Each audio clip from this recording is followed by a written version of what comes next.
পুরাকালে রক্তবীজ অসুর নিধন করেছিল ছিন্নমস্তা মা কালী। বর্তমানেও রক্তবীজ অসুর আছে। অসুর নিধন করতে আর একবার নারী শক্তির জাগ্রত হওয়ার প্রয়োজন এসেছে।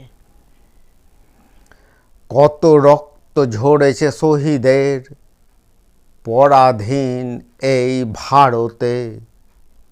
ভারতবর্ষ স্বাধীন হয়েছে ৭৭ বছর আগে। তবু এখনো রক্ত ঝরে অসুরের আসরিক শক্তিতে। পালিত হয় স্বাধীন ভারতে স্বাধীনতার উৎসবে। লাঞ্ছিত হয় কত নারী নিজের অধিকারের লড়াইয়ে। দগদগে কালশিটে পড়ে শরীরে দানবের দানবিক শক্তিতে।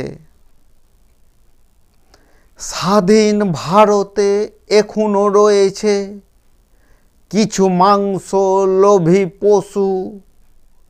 তাই অত্যাচারিতা হয় নারী, তাই ধর্ষিতা হয় নারী। পরাধীন থাকে মানবী, ঘুমিয়ে থাকে মানবী। আর কতদিন ঘুমাবে এই নারী? সময় এসেছে জেগে উঠার। অবলা নও তুমি, জাগ্রত করো নিজের শক্তি। সবলা আছো তুমি।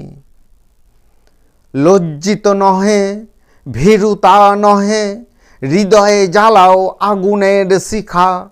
গর্জে উঠো তুমি, আঘাত করো, ধ্বংস করো, বিনাশ করো অশুভ শক্তি। স্বাধীন দেশের স্বাধীন নারী তুমি।